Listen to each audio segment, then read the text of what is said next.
Hello everyone. Aptitude के syllabus के according हम लोग अपने थर्ड चैप्टर पे चल रहे हैं, दैट इज अलजेब्रा। और थर्ड चैप्टर में अपना फर्स्ट टॉपिक ऑलरेडी कंप्लीट कर चुके हैं, दैट इज लोगैरिथम। आज के लेक्चर में हम लोग अपना सेकंड टॉपिक देखेंगे, that is AP and GP. Okay, तो this is your second topic in algebra chapter. अगर आपने मेरा सिलेबस का वीडियो नहीं देखा है तो एक बार एप्टीट्यूड के सिलेबस का वीडियो देख लेना, उससे आपको पता लग जाएगा किस सीक्वेंस में टॉपिक्स कवर अप कराऊंगा। ठीक है, तो उसी सिलेबस के अकॉर्डिंग मैं आपको बता रहा हूँ। ठीक है जी। अच्छा, एपी तो आई थिंक सबको पता होगा, अरिथमेटिक प्रोग्रेशन। जीपी भी पता होगा, ज्योमेट्रिक प्रोग्रेशन। सबसे पहला क्वेश्चन हमारे माइंड में आएगा कि प्रोग्रेशन क्या होता है। ठीक है, उसके बाद ही तो फिर हम लोग एपी एंड जीपी को स्टार्ट कर पाएंगे। तो प्रोग्रेशन क्या होता है उसके लिए मैं थोड़ा सा पहले बैकग्राउंड बनाता हूँ, कुछ बेसिक टर्म्स आपके साथ डिस्कस करता हूँ। उसके बाद फिर हम लोग प्रोग्रेशन समझेंगे और फिर एपी एंड जीपी के बारे में पढ़ेंगे। ठीक है जी। तो सबसे पहली बेसिक टर्म हमारे को पता होनी चाहिए, सीक्वेंस क्या होता है। सीक्वेंस देखो कुछ नहीं है, अभी देखो हमारे पास ना, ऐसे समझो हमारे पास कुछ पूल ऑफ नंबर्स है।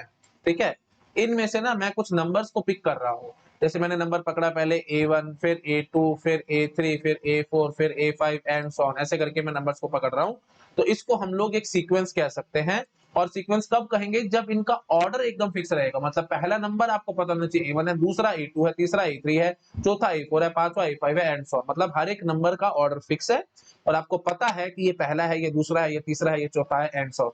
That is known as sequence. Of course मैं बिल्कुल इनफॉर्मल डेफिनेशन दे रहा हूँ, फॉर्मल मैथमेटिकल डेफिनेशन में हमारे को इतना घुसने की जरूरत नहीं है, रियली इतना रिक्वायर्ड नहीं है। अगर होता तो मैं आपको जरूर फॉर्मल डेफिनेशन भी बताता एंड सो, हम उसमें नहीं घुस रहे हैं। ठीक है, आई थिंक समझ में आ गया होगा इनफॉर्मली सीक्वेंस का मतलब क्या है। सीक्वेंस ऑफ नंबर्स, भाई सीक्वेंस में लिख दिया हमने नंबर्स बस, पर लिखने का मतलब क्या है भाई, है ना, हर एक का ऑर्डर फिक्स रहेगा, इधर उधर नहीं करना। A2 A1 की जगह पे नहीं आ सकता, A1 A2 की जगह पे नहीं आ सकता एंड सो।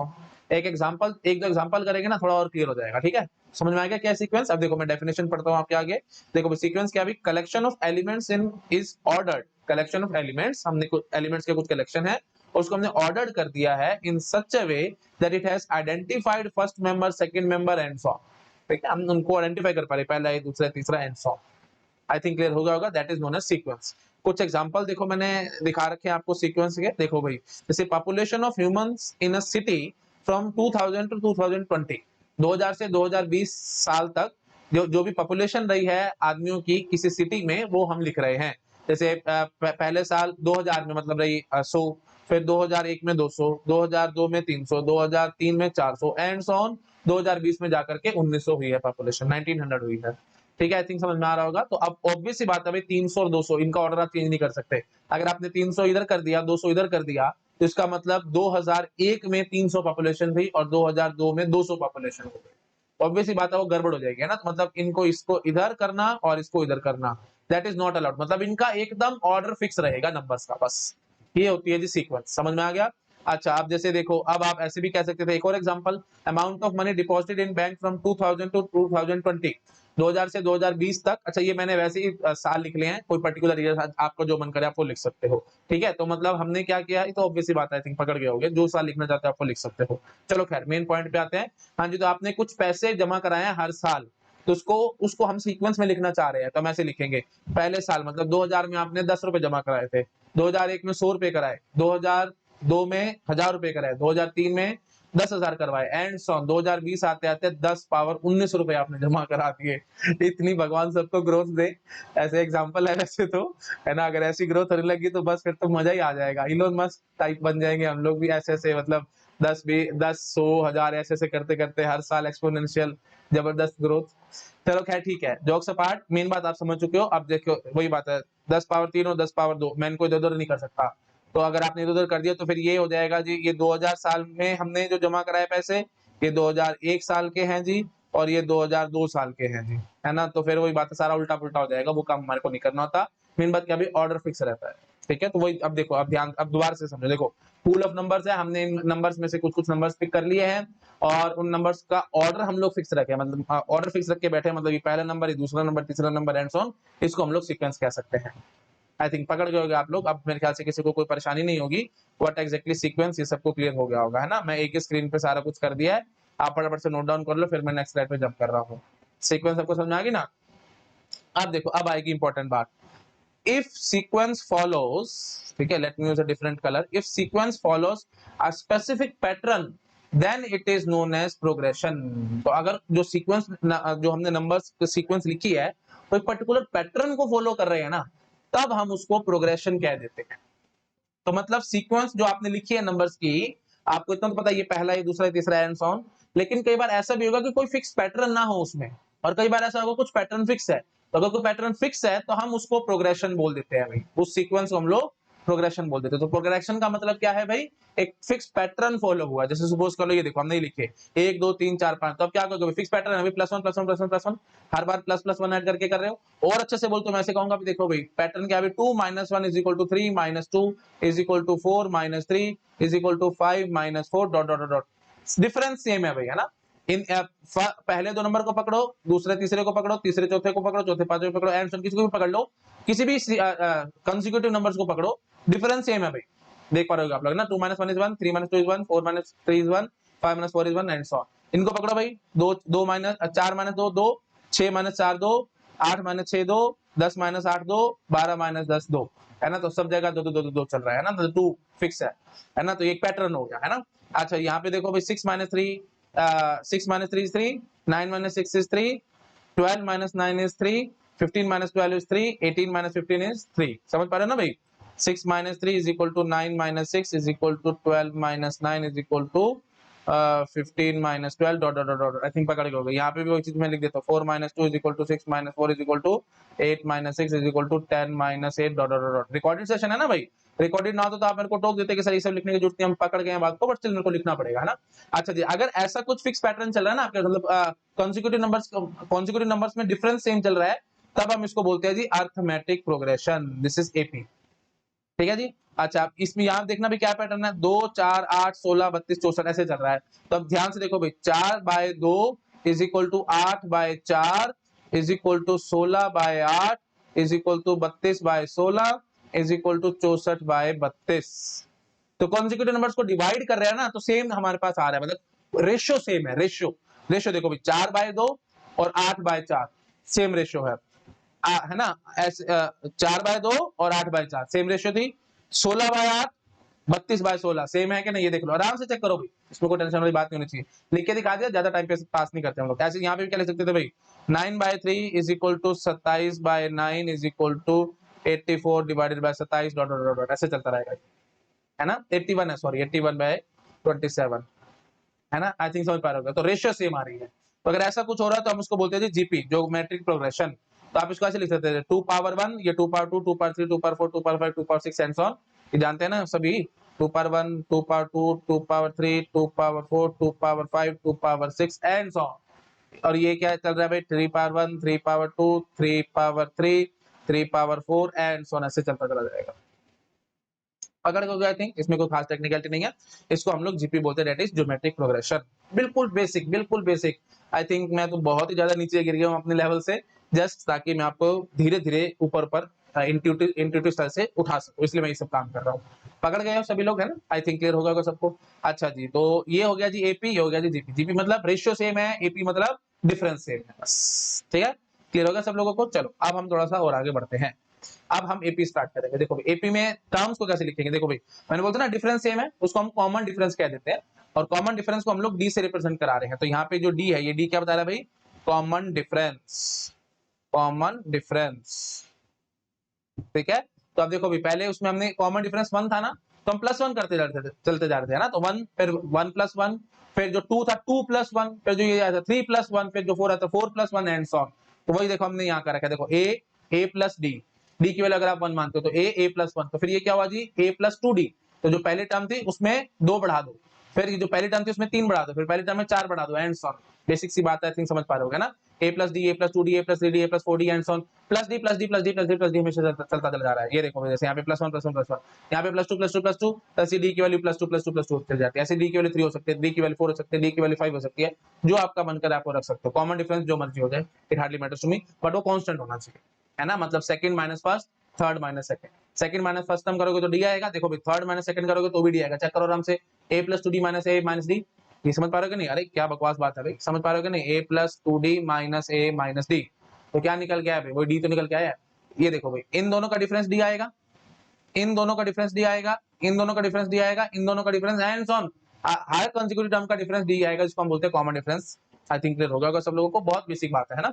अच्छा जी, अब देखो फर्स्ट टर्म को हमने ए लिखा है, सेकंड टर्म को हमने a + d लिखा है, थर्ड टर्म को हमने a + 2d लिखा है, फोर्थ टर्म को हमने a+3d लिखा है, फिफ्थ टर्म को हमने a+4d लिखा है। अब आप जनरलाइज कर पा रहे हो, फिफ्थ में 4d आया है, फोर्थ में 3d आया है, 3 में 2d आया है, सेकंड में 1d आया है ना, तो -1 हो रहा था। तो nth टर्म में क्या आएगा भाई, n-1 into d, 5 में 4, 4 में 3, तो n में n-1, तो बस यहीं से पकड़ लो भाई, nth टर्म ऑफ AP क्या होगी भाई, a plus n-1 into d। ये लिखा हुआ मैंने, nth term of AP is a plus n-1 into d। मैं हर चीज डिराइव कराता हूँ, ऐसे जबरदस्ती आपको डरवाता नहीं, तो आपको समझ में आ गया nth term of AP a plus n-1 into d क्यों होती है। आई थिंक क्लियर होगा अगर सब लोगों को, इसमें ज्यादा कोई खास टेक्निकलिटी नहीं थी। बढ़े आगे। अच्छा जी, अब देखो एक दो टर्म्स मैं आपके सामने और इंट्रोड्यूस करूंगा। एक और टर्म आती है जी सीरीज। सीक्वेंस तो हम समझ चुके हैं, अब हम समझेंगे सीरीज। देखो हर एक सीक्वेंस के कॉरस्पॉन्डिंग एक सीरीज बनती है। जो भी सीक्वेंस आपने लिखी है ना नंबर्स की, उन सबको ऐड करके लिखो, प्लस लगा करके लिखो, उनके बीच में कॉमा की बजाय प्लस डाल दो, वो हमारी सीरीज बन जाती है। जैसे देखो हमने लिखा है if a1 a2 a3 dot dot up to an be a sequence, ठीक है, ये एक सीक्वेंस है। if a1 a2 a3 a4 up to an be a sequence, then the expression, एक एक्सप्रेशन आप लिखो a1 plus a2 plus a3 plus a4 up to an is called series, ठीक है, series associated with the sequence. तो corresponding sequence के लिए कोई series हम लिखेंगे तो इस तरह से लिखी जाएगी। तो सीरीज बच्चे एक एक्सप्रेशन होती है, प्लीज ये बात ध्यान रखना, series is an expression, plus plus plus plus plus कर करके लिखते चलेगा बस, ठीक है, समझ गए। अब देखो मैंने नोट करके लिखा भी है, series is this, series is this.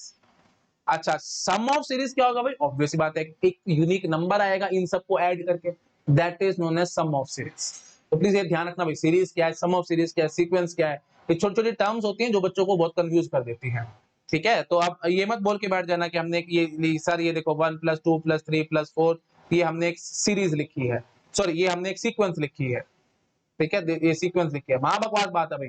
इसलिए मैं कहता हूँ ढंग से बेसिस को करा करो, है ना। ये सीक्वेंस तो ऑब्वियसली इसको हम सीक्वेंस नहीं कहेंगे, हम इसको सीरीज कहेंगे। Series corresponding to the sequence. Sequence क्या होती है भाई ये, ठीक है। आई थिंक क्लियर होगा अगर सबको मैं क्या कहने की कोशिश कर रहा हूं, ठीक है जी। तो सीरीज ये बनी है हमारे पास, sum of series will be a number, एक नंबर आएगा हमारे पास which is the result, which is the result of adding all the number in series. जो भी सीरीज में नंबर आपने लिखे हैं उन सबको ऐड करके जो रिजल्ट आएगा that is known as sum of series. Clear हुआ आई थिंक सब लोगों को। तो अब जैसे देखो ये देखो, जैसे ये एक सीरीज थी हमारे पास 1 + 2 + 3 + 4, और सम ऑफ सीरीज क्या होगी जी, 4 3 7 2 9 और 1 10, ये हमारा आंसर होगा। समझिए आप लोग, sum of series is 10, series is this, sequence is this. तो सबसे पहले हमने क्या पहचाने, सीक्वेंस 1 2 3 4, ठीक है, मैं लिख देता हूँ ढंग से 1 2 3 4, ये जो हमने देखी ये एक सीक्वेंस थी, ठीक है जी।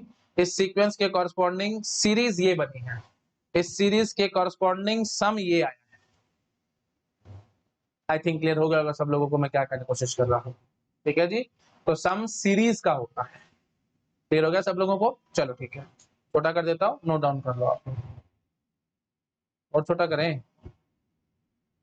हाँ देखो अब एक स्क्रीन पे आ गया, फटाफट नोट डाउन कर लिया। चलो भाई, अब ये बड़ा इंपॉर्टेंट है भैया ना, आपने फॉर्मूला तो रटा हुआ होगा, एपी सीरीज का सम ये होता है एंड सो ऑन। मैं अब आपको अच्छे से प्रॉपर डिराइव करके दिखाऊंगा sum of n terms of AP series क्या होगा। देखो भाई, let that sum of n terms is Sn, Sn will be what, a plus b plus a plus 2d plus a plus 3d dot dot dot dot a plus n minus 1 into d। हमारे को ये सम निकालना है, समझ गए ना भाई। पहली टर्म थी this is your first term, this is your second term, this is your third term, this is your fourth term and this is your nth term। इन सब टर्म्स का मुझे सम निकाल करके दिखाना, यही हो गया जी sum of n terms of AP series. ये बात प्लीज टर्मिनोलॉजी ध्यान रखना भाई, एपी सीरीज का हम सम निकाल कर करें, क्योंकि सम सीरीज का ही निकलता है अभी हमेशा, है ना। तो सीरीज होगी हमारे पास, इसका हमारे को सम निकालना है। तो Sn विल बी दिस, ये इन सबको ऐड करके जो Sn निकलेगा that will be your sum of n terms of AP series, ठीक है। ये जो हमने पूरी लिख करके दिखाई है दैट इज एपी सीरीज। ये फर्स्ट टर्म होगी, second term, third term, fourth term and so on, इन सब के बीच में हमने प्लस का साइन लगा रखा है ना भाई, इसका मतलब ये क्या बन गई, एक एपी सीरीज बन चुकी है। मेरे ख्याल से मेरे को बार बार बोलने की जरूरत नहीं, आप समझ पा रहे हो सीरीज। मैंने भी आपको क्या समझाया है ना, सीरीज वाली बात समझ आई है ना भाई। जो भी हमारे पास सीक्वेंस है, आप सीक्वेंस में जो नंबर्स आपने सीक्वेंस क्या है भाई, नंबर्स है हमारे पास, उन सबको प्लस प्लस प्लस कर करके लिखते चले जाओगे, दैट इज सीरीज। तो एपी भी तो arithmetic progression is what a special type of sequence, जिसमें एक पर्टिकुलर पैटर्न फॉलो हो रहा था। तो ठीक है जी, उस पैटर्न के हिसाब से हमने लिख लिया A plus D, common difference होता था ना, तो A plus D, A plus two D, A plus three D and so on. हाँ जी, तो उनके बीच में हमने प्लस प्लस का निशान लगा रखा है, इसका मतलब ये हमने सीरीज लिखी हुई है। तो ये एक्चुअली क्या लिखी हुई है यहाँ पे, एपी सीरीज। इसका जो रिजल्ट निकलेगा, इन सबको ऐड करके जो रिजल्ट निकलेगा दैट इज एसएन। और एसएन क्या हो जाएगा भाई, sum of N terms of AP series, क्योंकि हमने यहाँ पे एन टर्म्स लिखी हुई है। आई थिंक मैंने काफी बार रिपीट कर दिया, आप समझ पा रहे होगे। बहुत ज्यादा बेसिक्स बार बार बोलूंगा तो टाइम बर्बाद होगा और आप भी इरिटेट होगे, परेशान हो जाओगे। आई थिंक क्लियर हो गया सबको हम कैसे कह रहे हैं, ठीक है जी। तो SN is the sum of N terms of AP series. और इस तरफ जो हमने लिखी है ये पूरी की पूरी क्या लिखी है भाई, एपी सीरीज लिखी हुई है। क्यों सीरीज लिखी है, क्योंकि हमने बीबी पे प्लस का निशान लगाया, और ये पहला टर्म है, दूसरा, तीसरा, चौथा and so on. I think बार बार बोलने की आप समझ गए होंगे। चलो ठीक है जी, एसएन हमारे पास ये था। अब ध्यान से देखना, मैं क्या लिखूं, थोड़ा सा ना चेंज करता हूं मैं चीजों को। देखो मैं अपनी जो लास्ट टर्म ये है ना भाई हमारे पास, जिसको हम एन टर्म कह रहे हैं, लास्ट टर्म को मैं ये लिखता हूँ भाई, A plus N minus one into D. ठीक है जी।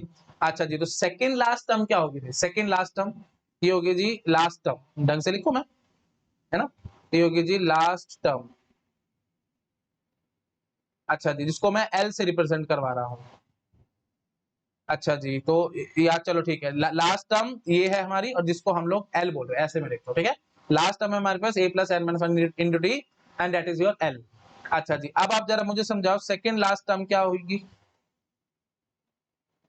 Second last term that will be what, A plus N minus two into D. ये चीज है कि नहीं, देखो एक एक कम नहीं हो रहा क्या, तीन फिर दो फिर एक, ऐसे एक एक घटता चला जा रहा है। तो यहाँ एन माइनस वन है तो पीछे क्या रहा होगा भाई, एन माइनस टू। तो A plus N minus two into D, है ना। अब आप ये बात समझ पा रहे हो कि भाई A plus N minus one into D L है, तो A plus N minus two into D क्या रहेगा भाई, एल माइनस डी। ऑब्वियस बात है कि नहीं, मतलब पीछे एक पीछे आ गए हम लोग, तो एक मेरे ख्याल से इतना तो आप समझ ही पा रहे होगे, है ना। इसमें कोई ज्यादा खास टेक्निकलिटी नहीं है, ये एल माइनस डी हो जाएगी। अच्छा जी, थर्ड लास्ट टर्म क्या होगी जी, A plus N minus three into D that will be L minus two D. Please आप अपने आप सॉल्व कर सकते हो भैया ना इसको। अगर आप फिर भी जबरदस्ती किसी को दिक्कत है, क्योंकि रिकॉर्डेड सेशन है ना, मेरे को थोड़ा थोड़ा बोलना पड़ेगा। तो A plus N D minus two D ये है जी, और ये क्या है भाई, इसको खोलना जरा, A plus N D minus D. तो ये है जी A plus N D minus D, और ये क्या है जी A plus N D minus two D. तो फिर इसमें माइनस डी करोगे हम लोग तभी तो यहाँ पहुंचेंगे, तो इसलिए एल था ये, तो एल माइनस डी, ये एल माइनस टू डी, ये एल माइनस थ्री हो जाएगा फोर्थ लास्ट टर्म, ठीक है ना। A plus N minus four D ऐसे लिखेंगे हम लोग, फोर्थ लास्ट टर्म ये रहेगी, जिसको हम एल माइनस थ्री लिख सकते हैं, डॉट डॉट डॉट डॉट। इतना समझ में आ गया ना, बस। अब मैं थोड़ा सा चेंज करता हूँ चीजों को, थोड़ा सा चेंज, इसको नोट डाउन करो एक बार। चलो अब देखो, अब मैं थोड़ा सा चेंज करूंगा, मैं ऐसे लिखूंगा A plus D plus A plus two D plus A plus three D dot dot dot dot L minus three D plus L minus two D plus L minus D plus L. यहाँ पे मैं ऐसे ऐसे लगा लेता हूं brackets समझाने के लिए आपको, सिर्फ पकड़ गए आप लोग। इस तरह से हमने सम लिखा है। अब बिल्कुल उल्टा करके मैं दोबारा से लिख देता हूं, तो वो भी तो ऐसे नहीं रहेगा, क्योंकि प्लस आपको पता है एसोसिएटिव होता है, ए प्लस बी, बी प्लस ए सेम होता है। तो सारा का सारा उल्टा करके नीचे लिख दो। हाँ जी, L plus L minus D plus L minus two D plus L minus three D dot dot dot dot A plus three D, ठीक है जी, A plus two D, A plus D और ए। पकड़ में आई बात। ये चीजें ना बड़ी बेसिक है, आपको लग रहा हो कि सर आप हम टाइम पास हो रहा है हमारा, ये चीजें हमारे को बकवास लग रही है एंड सो, नहीं भाई नहीं। ये चीजें आपका इतना माइंड वाइड ओपन अप कर देगी ना कि आपको मजा आ जाएगा। एप्टीट्यूड आप क्यों पढ़ रहे हो मुझे ये समझाओ, सबको छोड़ के मुझे इतना सब एप्टीट्यूड आप क्यों पढ़ रहे हो, ताकि आप माइंड को ओपन अप कर सके और गेट एग्जाम में किसी भी टाइप के क्वेश्चन है आप उसको सॉल्व कर सके। तो मैं आपका सिर्फ और सिर्फ माइंड वाइड ओपन अप कर रहा हूँ, और ये चीजें एल्गोरिथम में भी बहुत ज्यादा यूज होंगी। जब हम सीरीज वगैरह बना रहे होंगे, सम निकाल रहे होंगे, वहां पे आप लोग फंसोगे, मैं आपको गारंटी देता हूँ। इसलिए एल्गोरिथम में बहुत ज्यादा यूज होगा इन सब चीजों का, ठीक है। जब हम रिकरेंस रिलेशन सॉल्व कर रहे होंगे ना, टाइम कॉम्प्लेक्सिटी निकाल रहे होंगे, तो वहां पे आप बहुत फंसोगे। तो ना फंसो, इसलिए मैं आपको ढंग से चीजें समझा रहा हूँ। अभी से ही आपका माइंड अगर बहुत शार्प होगा ना, तो आप एल्गोरिथम चुटकी बजा बजा के करोगे। आप शायद क्लास में देखते होंगे, है ना, कई बच्चे बहुत जल्दी एल्गोरिथम का क्वेश्चन सॉल्व करते हैं और कई बच्चे बिल्कुल लटक जाते हैं, उनको समझ ही नहीं आता। क्यों नहीं समझ में आता? क्योंकि उनके पुराने बेसिक्स बड़े वीक है। 11 12 में ढंग से मेहनत नहीं की। सारी चीज 11 12 की पढ़ा रहा हूँ मैं आपको, कुछ नहीं है, 11th क्लास का है ये सारा कुछ, ठीक है। जिसने 11th क्लास ढंग से करी होगी उसको ये सब चीजें बच्चों वाली लग रही होगी, बिल्कुल आसान आसान। जिसने नहीं करी होंगी उसको शायद समझने में दिक्कत भी लग रही होगी। लेकिन एक बार चीजें समझ में आ गई, माइंड वाइड ओपन अप हो गया, फिर तो कोई टेंशन नहीं है, आप एक झटके में चुटकी बजा बजा के चीजें सॉल्व करोगे। तो इसलिए प्लीज मेरे साथ साथ चलो, कोई टेंशन वाली बात नहीं है। जो करा रहा हूँ बहुत ढंग से बहुत आराम से पढ़ा रहा हूँ, बहुत एक्सपीरियंस है मेरे को। तो जो चीजें मैं पढ़ा रहा हूँ ऐसे में सोचना एक्स्ट्रा है या कुछ है, ये चीजें आपका दिमाग पूरा खोल देंगी अच्छे से, इसलिए मैं आपको करा रहा हूँ और कुछ नहीं। क्योंकि एप्टीट्यूड में पता नहीं ना क्वेश्चन कहां से क्या उठ के आ जाएगा, इसलिए पूरा ढंग से चीजों को ग्रैस्प तो करके रखो, जड़ तो पकड़ो चीजों की। चलो भाई अब आओ भाई, है ना। हाँ जी, तो हमने ऐसे लिख लिया। अब आप आराम से गेस कर पा रहे हो कि मैंने ये सब क्या किया है ना। तो देखो भाई मैं लिखता हूं 2 मल्टीप्लाइड बाय एस एन, दोनों को ऐड कर दो भाई। ये आप मान लो इक्वेशन नंबर 1, ठीक है, this is your equation number 1 and this is your equation number 2। अब आप क्या कर रहे हो जी, ऐड कर रहे हो 1 + 2, 1 + 2 कर रहे हो आप लोग, ठीक है, ऐड करो इनको। हाँ जी, तो 2 इंटू एस एन हो जाएगा, ये क्या बनेगा जी, a + l। ये तो सीधा हो गया a + l, प्लस ये क्या बनेगा जी, d d कैंसिल, तो ये अगेन a + l। फिर ये देखो भाई 2d कैंसल, फिर अगेन a + l। फिर ये 3d कैंसल, फिर again a + l, dot dot dot dot.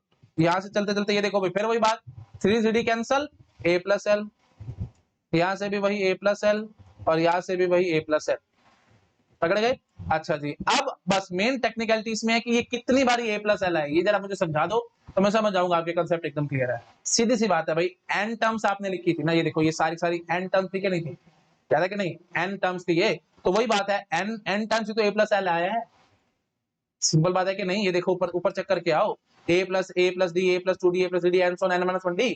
तो n टर्म्स का आप सम कर रहे थे ना भाई, तो ये सारे के सारे टर्म्स को मैं देखूं तो टोटली ये n टर्म्स है ना, नीचे भी तो n टर्म्स ही हैं। तो l a + l a + l a + l आपने कितनी बार लिखा है, ऑब्वियस सी बात है n टाइम्स लिखा है। यहां से a पकड़ा, यहां से l पकड़ा, यहां से a, यहां से l, यहां से a, यहां से l, यहां से a, यहां से l एंड सो ऑन। तो a + l a + l a + l कितनी बार आया भाई, n टाइम्स आया है, क्योंकि n टाइम्स यहां से a आया है और यहां से n टाइम्स l आया है। आई थिंक समझ पा रहे हो, तो इसलिए a + l a + l n times आ चुका है। मेरे ख्याल से मेरे को ज्यादा बोलने की जरूरत नहीं, आप पकड़ गए इस बात को।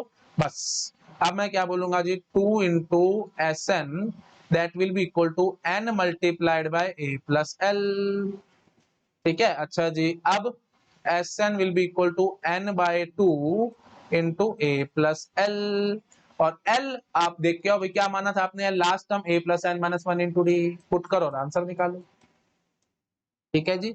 S N will be equal to n/2 into a + n - 1 into में b, ठीक है जी। तो फाइनली हमारे पास एस एन क्या आया जी, n/2 2a + n - 1 इंटू में d। सो सिंपल, ये हो गया जी sum of n terms of AP, ठीक है। चलो छोटा करता हूं, आप ये सब चीजों को एक बार नोट डाउन कर लो, फिर हम थोड़ा सा और आगे बढ़ेंगे।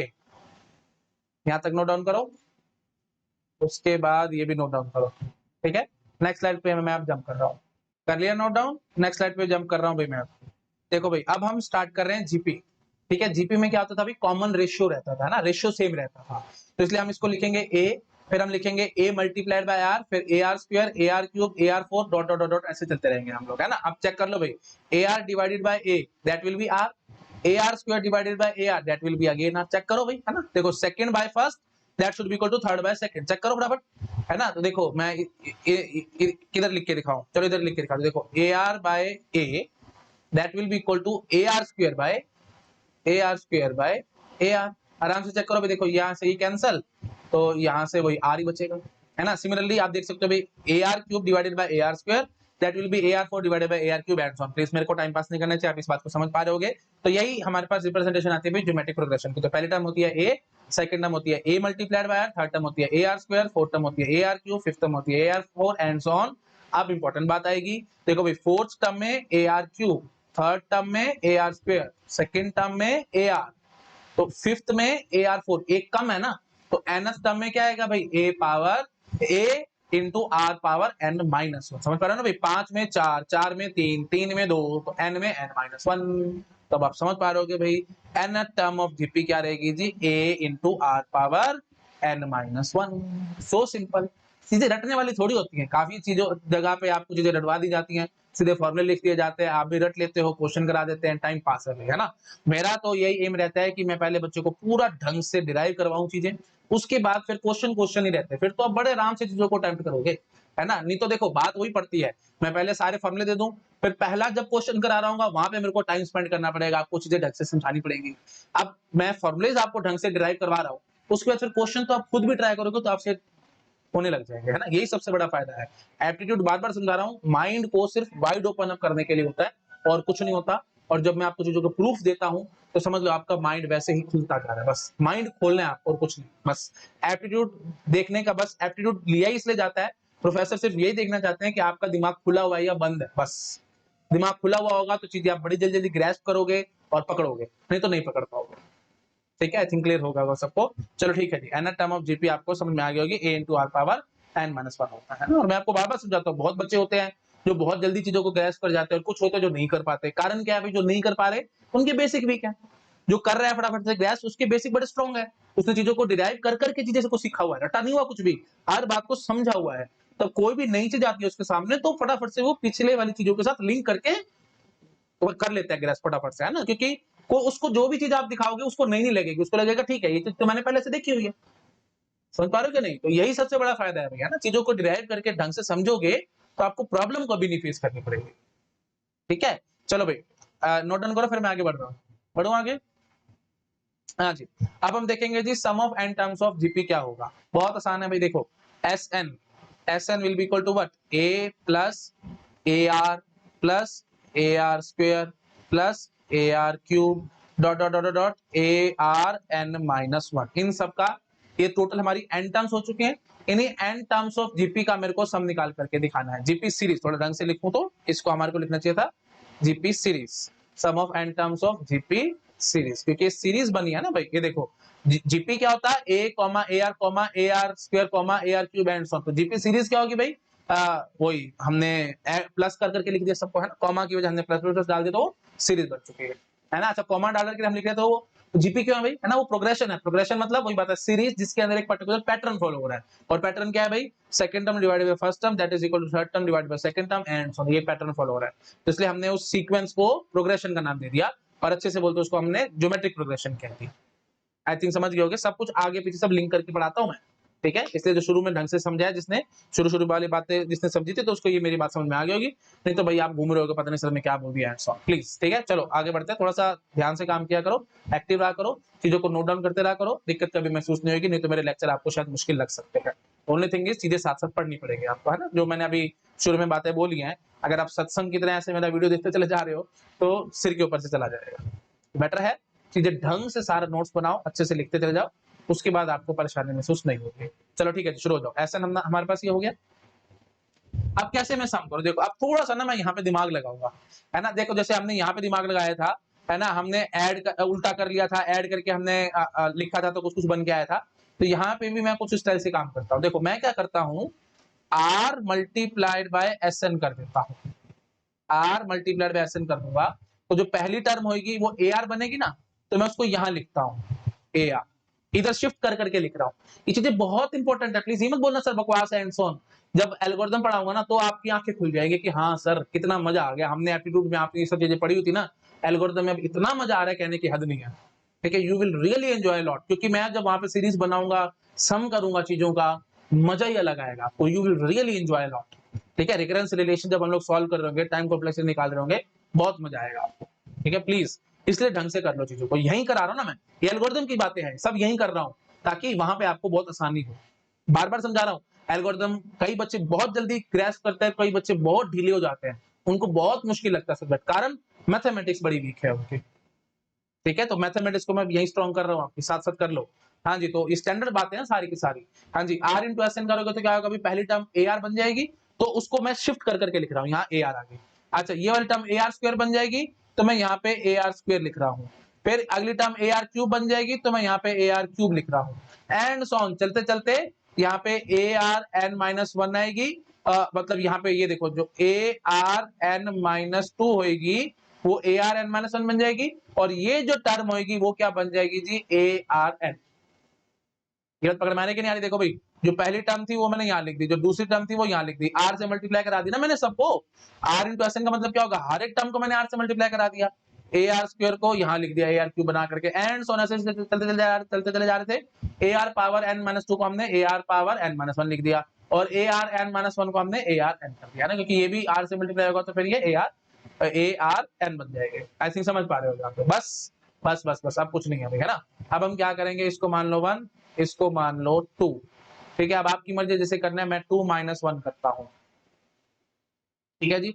2 माइनस 1 कर लो या 1 माइनस 2 कर लो, जो आपका मन करे वो कर लो, है ना। तो कौन सा आसान लग रहा है आपको? चलो 1 माइनस 2 कर लेते हैं ना, सीधा सीधा यही से लिखते चले जाएंगे।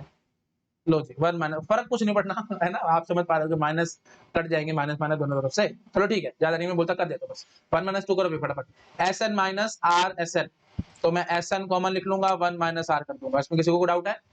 अच्छा जी, उसके बाद आप देखो भाई, यहाँ पे पहले ए माइनस 0 हुआ तो ए आ गया, ये कट गया, ये कट गया, ये कट गया, सब कट गए। यही चीज मैं चाह रहा था, बस ये आखिरी एक टर्म एक्स्ट्रा जो नहीं कट पाई, उसको लिखो माइनस ए आर एन, ठीक है जी। बस अब एस एन क्या आएगा भाई, देखो आराम से, S N will be A minus A R N,